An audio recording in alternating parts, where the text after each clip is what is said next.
Merci pour l'invitation, nous sommes heureuses d'être là. Donc on va présenter à deux. Je vais commencer, puis d'une soirée, je vais vous présenter des résultats de l'enquête. Donc on est ici pour présenter des résultats de l'enquête EMIS 2017.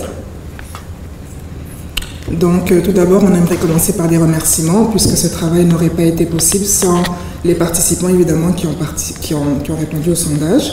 Et également remercier les organismes communautaires. Est-ce que c'est correct le son? J'ai l'impression que...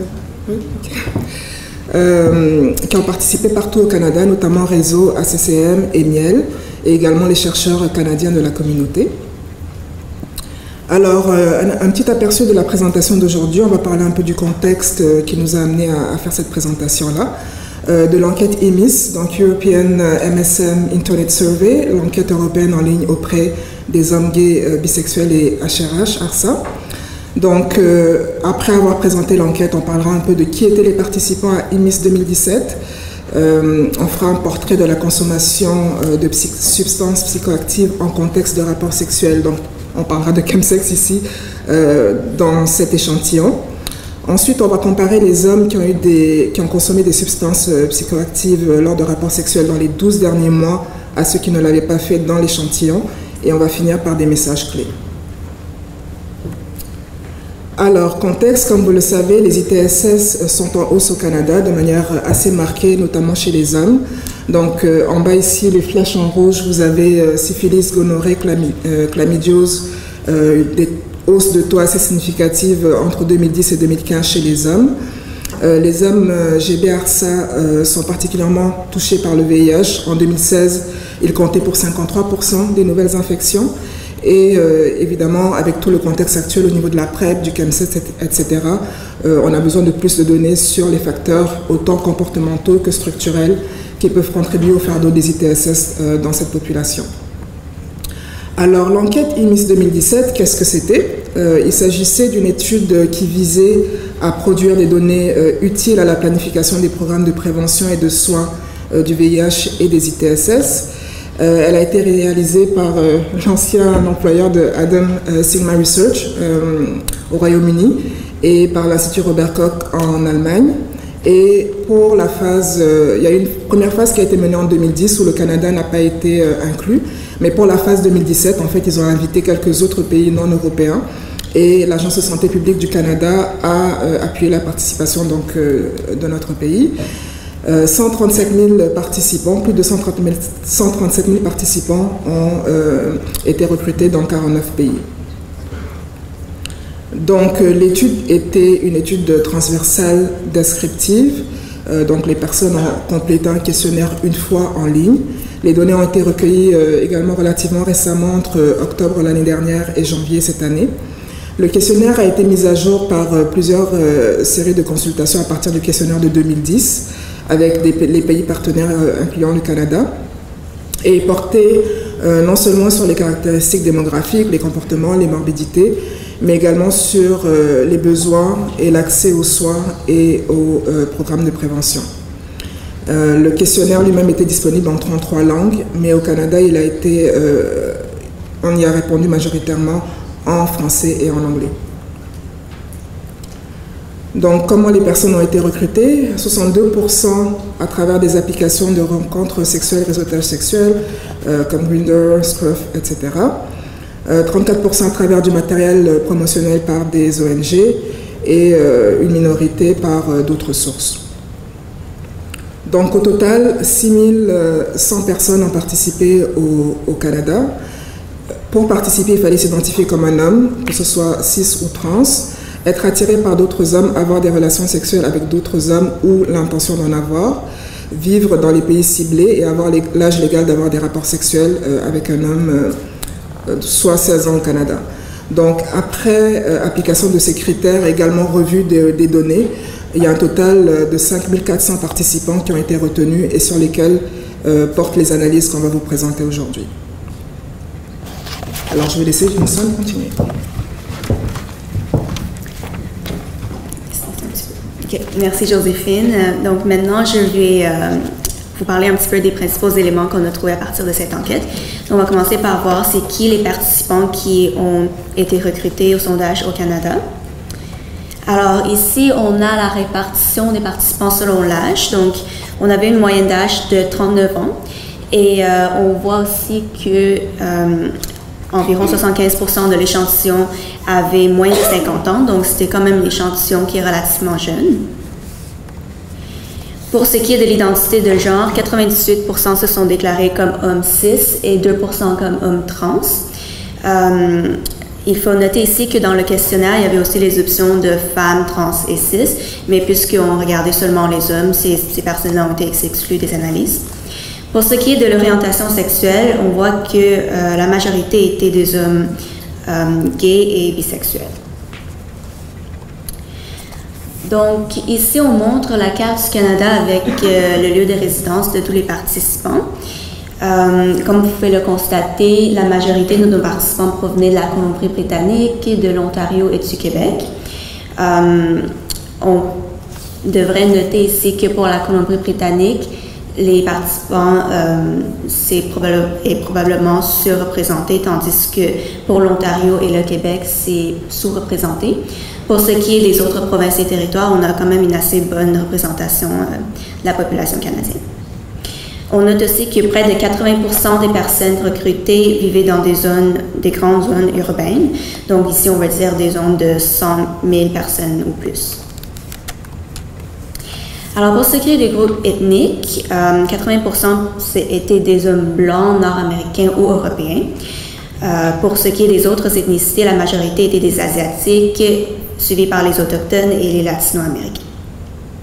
On remarque également que près de 80% de tous les participants sont nés au Canada.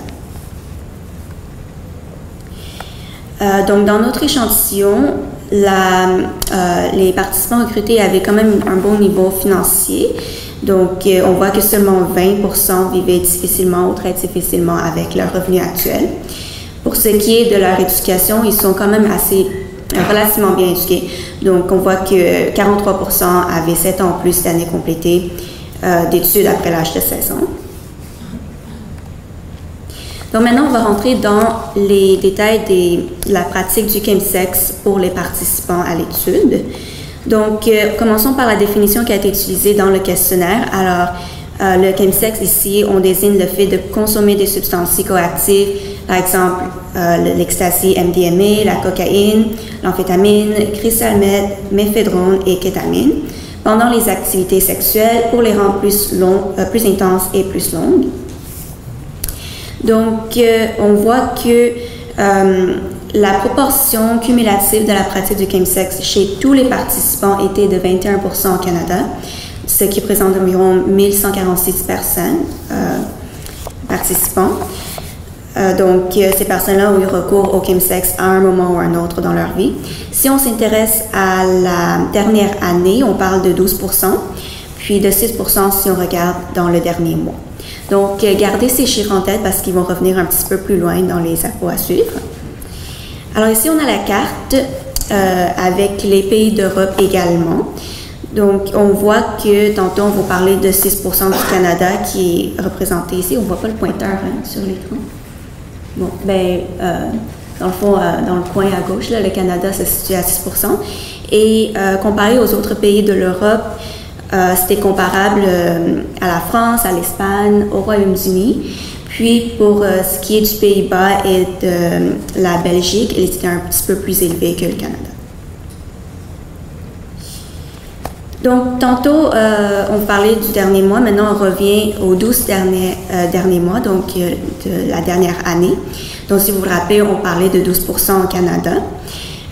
Puis, si on regarde ça par province et territoire au Canada, ça oscille entre 5,6% à 14,6%.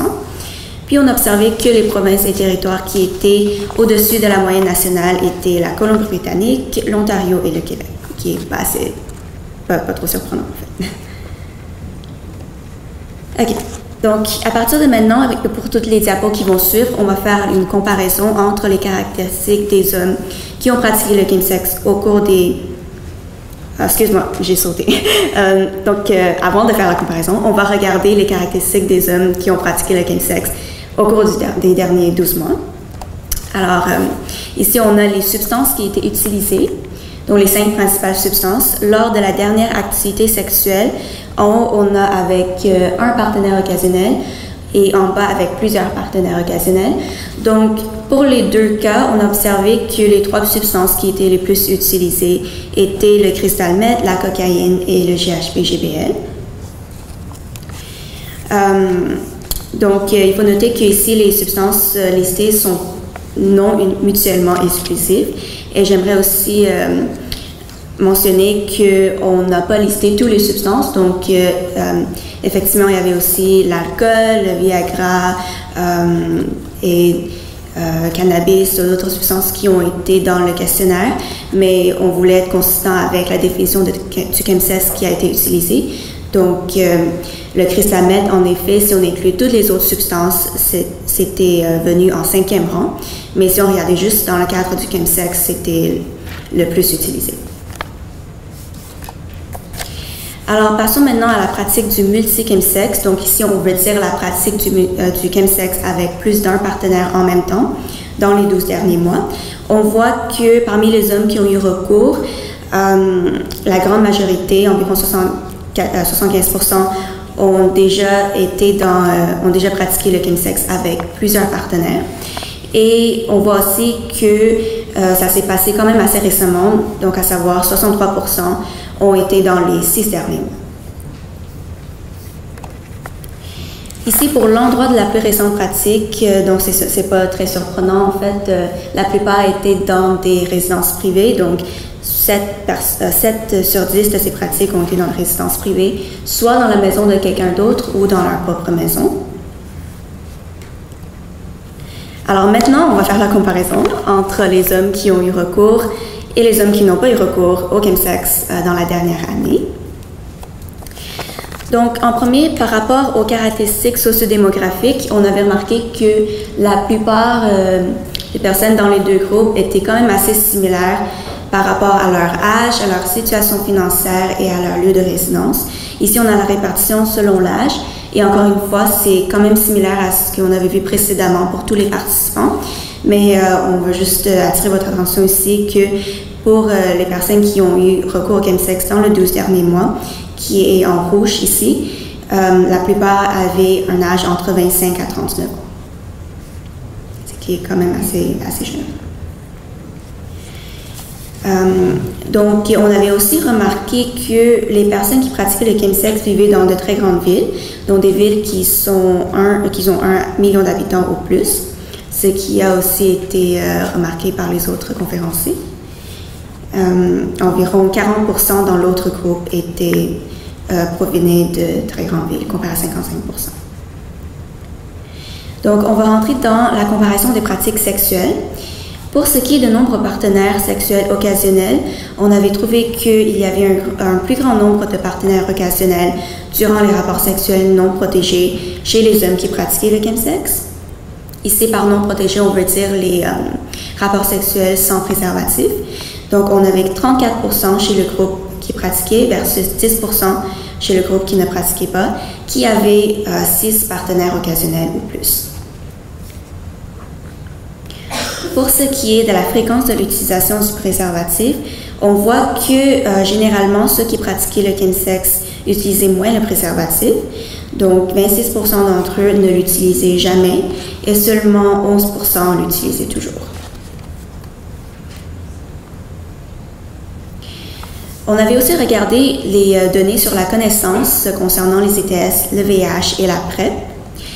Alors, en général, les 2 groupes avaient une assez bonne connaissance sur la transmission, le dépistage et le traitement du VIH et des ITS.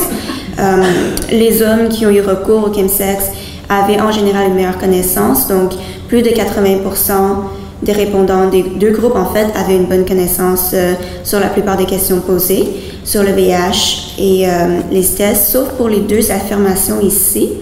Donc, au fait que la plupart des ITS se transmettent plus facilement que le VIH. 83% chez le groupe qui pratiquait versus 76% chez le groupe qui ne pratiquait pas.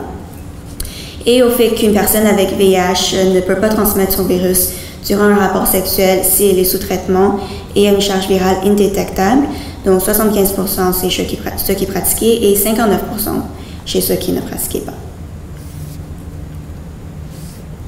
Connaissance sur ce qu'est la PrEP. Encore une fois, ce sont les hommes qui pratiquaient qui avaient une meilleure connaissance sur le fait qu'une personne porteuse du VIH peut prendre la PrEP pour prévenir l'acquisition du virus. Et concernant la connaissance sur l'utilisation de la PrEP, les personnes qui pratiquaient avaient une meilleure connaissance sur le fait que la PrEP peut être prise quotidiennement ou à la demande, avant ou après le rapport sexuel.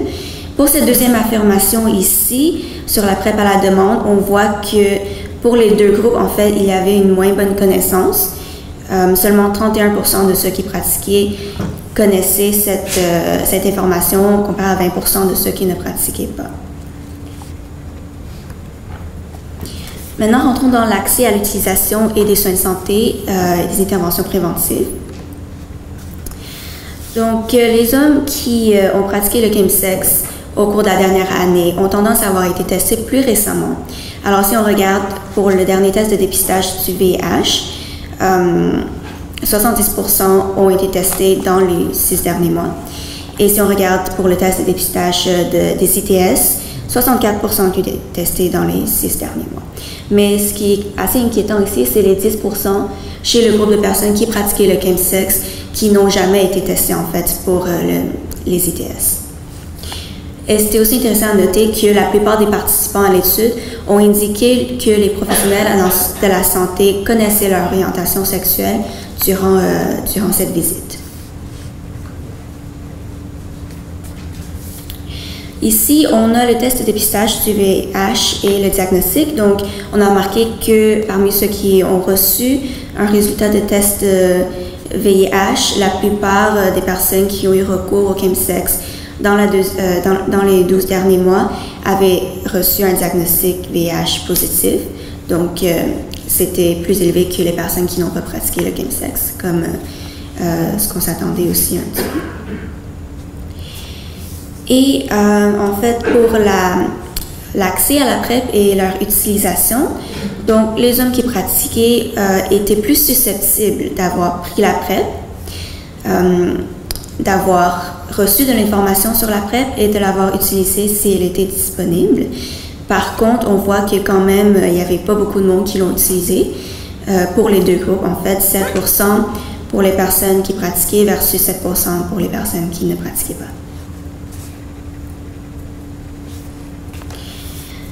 Finalement, au recours aux services pour des problèmes liés à la consommation de substances, la proportion chez les deux groupes qui n'ont jamais consulté des services pour des problèmes liés à la consommation et qui n'ont jamais participé à un groupe d'entraide était assez élevée. Par contre, on avait trouvé que les personnes qui pratiquaient le chemsex, en fait, et qui n'ont jamais consulté des services, étaient moins élevés que ceux qui ne pratiquaient pas le chemsex dans les 12 derniers mois. Donc, il faut noter ici que quand on parle de services pour des problèmes liés à la consommation, participation à des groupes d'entraide, programme de résolution des méfaits, ça c'est à l'exception du tabagisme.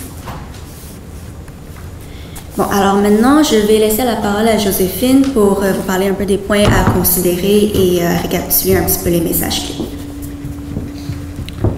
Merci Jinswan. Donc, pour conclure un petit peu, donc il s'agit d'un regard détaillé sur l'utilisation du chemsex par la population des hommes GBHRH au Canada, dans toutes les provinces et territoires, avec un assez grand échantillon.